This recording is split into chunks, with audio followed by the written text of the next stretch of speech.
কাজেই এই রমজান আমাদেরকে সাদাকার শিক্ষা দিচ্ছে।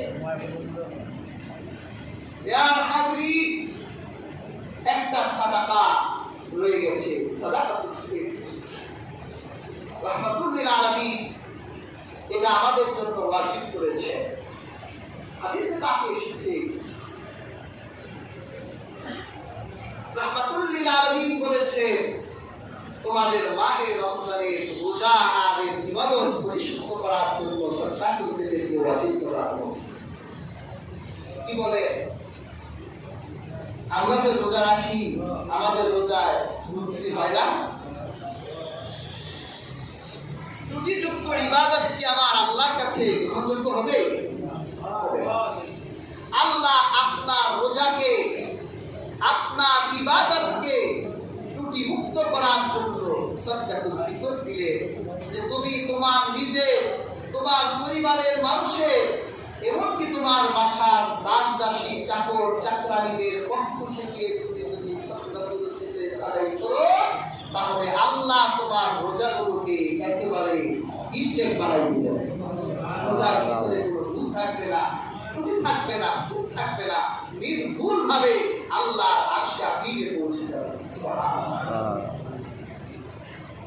প্রিয় হাজরিন,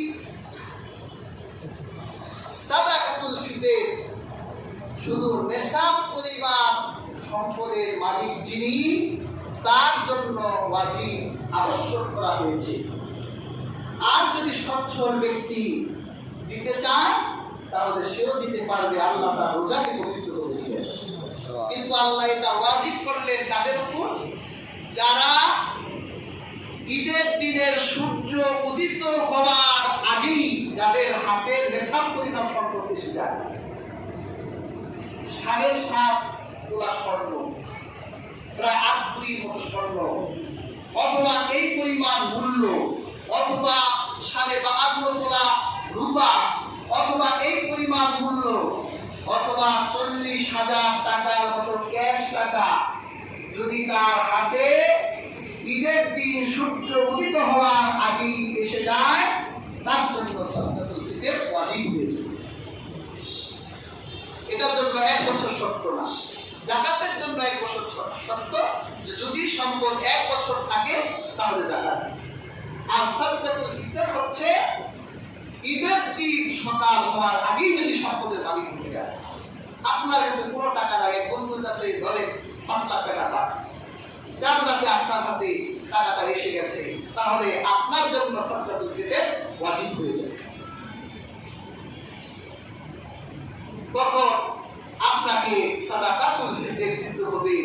এই জন্য দিতে হবে কারণ ঈদের দিন সকাল, এই সকালটা সারা পৃথিবীর মুসলিম মুমিন প্রত্যেকের জন্য আনন্দের দিন, ঈদের দিন। আল্লাহ চায় না ঈদের দিনেও কোনো সাহায্য প্রাপ্তি, ঈদের আনন্দ ত্যাগ করে মানুষের কাছে প্রার্থনা করুক, এটা আমার আল্লাহ চায় না। আমার আল্লাহ চায় তার আকাশের নিচে প্রত্যেক মুসলিম বান্দাই যেন ঈদের আনন্দ সমানভাবে ভাগ করে দেয়। এখন আপনি যদি সাদাকাতুল ফিতর না দেন, এটা নিয়েও আবার একটা ইখতিলাফি মাসালা আছে। সেটা কি? সেটা হলো অনেক ওলামাগণ বলে সাদাকাতুল ফিতর রাসূলুল্লাহ যে খাদ্য দিতে বলেছে, ওই খাদ্য দিতে হবে, অর্থ দেওয়া যাবে না। আর অনেক ওলামাদের মতে খাদ্য দিতে হবে না, অর্থ দিতে হবে। বিশেষ করে আমাদের হানাফি আলেমরা বলে যে খাদ্যের মূল্য দেওয়ার জন্য এটা যুক্তিযুক্ত, আমরা এটাই করি। ধরে আমাদের দেশের প্রধান খাবার কি? চাল।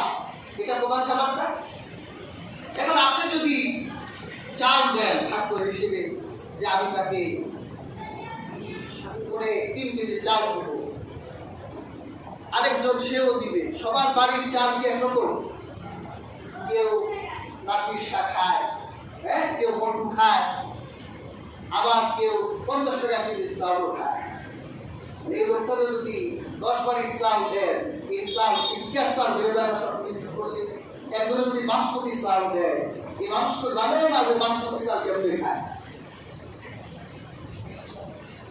আর যদি ওই লোকটা তার বাসায় চাল আছে কিন্তু তাকে চাল সাদকাতুল ফিতর হিসেবে দেওয়া হলো, এখন এই লোকটার এই চাল দরকার নাই, বিক্রি করতে হবে, বিক্রি করাও একটা ঝামেলা। বিক্রি করতে আসলে পুরো মূল্যটা সে পাবে? 250 টাকার যে চাল এটা তো 50 টাকায় সে বিক্রি করে দেবে।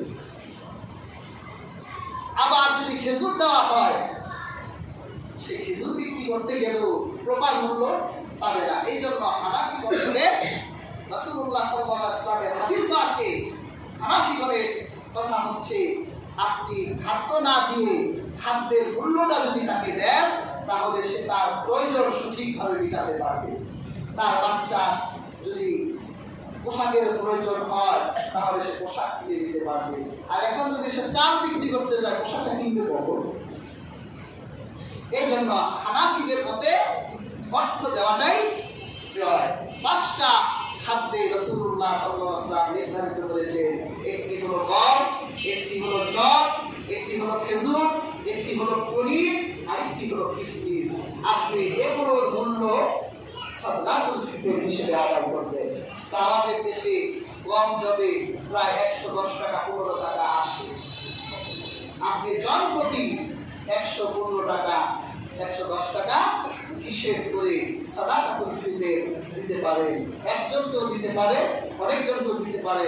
একজনকে দিবে কিন্তু বেশি অ্যামাউন্ট দিলে হয়তো বা সেটা প্রয়োজন দ্রুতই মিটিয়ে ফেলতে পারে। আবার সবাই কম দিয়ে না,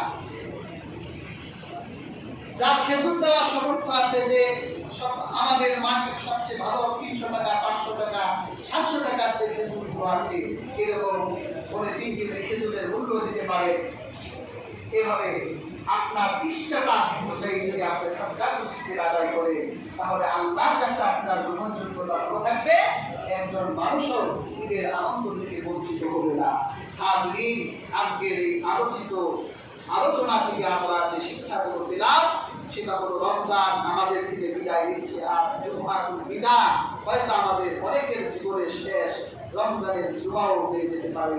এই জুমা যাওয়ার বেলায় আজকের আলোচনা থেকে আমরা 5টি শিক্ষা পেলাম।